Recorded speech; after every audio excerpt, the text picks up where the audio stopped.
আচ্ছা বলো তো বন্ধুরা, তোমরা কারা কারা কুমড়ো ফুলের বড়া খেতে ভালোবাসো? আমি তো এইগুলো কেটেছি। কুমড়ো কুমড়ো ভাজা হবে আর বেসন দিয়েও ভাজা হবে।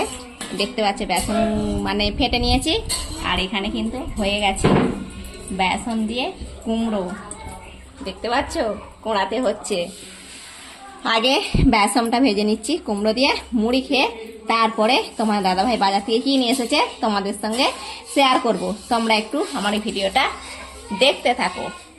কেটে নিয়েছি, এখানে দেখো পেঁয়াজ আরে কেটে নিয়েছি, আর এখানে দেখো গরমেতে সর্ষে বাটা দিয়ে আমের চাটনি, পটল কেটে নিয়েছি। আজকে কি রান্না হবে? বাজার থেকে নিয়ে আসছে মাছ, মাছ নিয়ে আসছে, আর শসা আছে, কিছু সবজি আছে। আমি ঢালছি, বাবা চলে গেল সব। বাজার কিছু নিয়ে আসেনি, এই বাজারগুলোই নিয়ে আসছে। আমি তো ভেবেছিলাম অনেক বাজার নিয়ে আসছে। দেখো এনেছে শুধু ঝিঙে, পটল, শসা, মাছ, আর এই যে তরমুজ, কাঁচা লঙ্কা, আর এই যে এখানে পেঁয়াজ, রসুন, এইগুলোই নিয়ে আসছে বাজার থেকে। আর যেগুলো তোমাদেরকে দেখালাম সবজি কাটা আছে, ওই সবজিগুলোই রান্না হবে আর মাছের ঝাল হবে। এই গরমেতে শরবত খাওয়ার জন্য লেবু নিয়ে আসছে।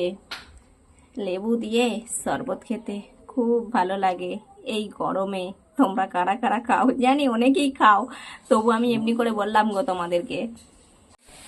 আর তোমাদেরকে আর একটা জিনিস দেখাচ্ছি, আর একটা জিনিস, নতুন জিনিস, নতুন জিনিস তোমাদেরকে কোনোদিনও দেখাই না। কি বলো তো? নিম পাতা। নিম পাতা তোমাদেরকে কোনোদিনও নিম পাতা দেখাই না, আজ এই প্রথম তোমাদেরকে দেখালাম। তোমরা কারা কারা নিম পাতা খেতে ভালোবাসো? জানি তোমরা অনেকেই খেতে ভালোবাসো না, আমিও ভালোবাসি না। আমার মেয়ে একা খায় এই নিম পাতা, সেই জন্যই আমি পেরে নিয়ে আসলাম গাছ থেকে। গাছ থেকে আমি এই নিম পাতাটা পেরে নিয়ে আসছি। তোমরা কারা কারা খাও তোমরা কিন্তু একটু সবাই বলবে। আমাকে দেখো বন্ধুরা, একদিকে রান্না বসিয়েছি আর একদিকে আমি এই মুড়ি খেতে বসেছি।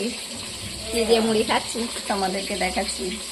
ওই যে তোমাদেরকে দেখালাম বেসন দিয়ে কুমড়ো ভাজা করছি, এই যে বেসন দিয়ে কুমড়ো, আর এই যে খোলা শুদ্ধ শসা নিয়েই বসে পড়েছি। ছাড়ানোর সময় নেই, তাই খোলা শুদ্ধ শসাই খাচ্ছি। আর এখানেতে এই যে রান্না বসিয়েছি, মাছগুলো ভাজা করছি। তোমাদের কাদের কাদের হয় এইরকম? মাছ মাছ ভাজার পর মাছের মাথাটাই আমাকে সব থেকে বেশি ভালো লাগে।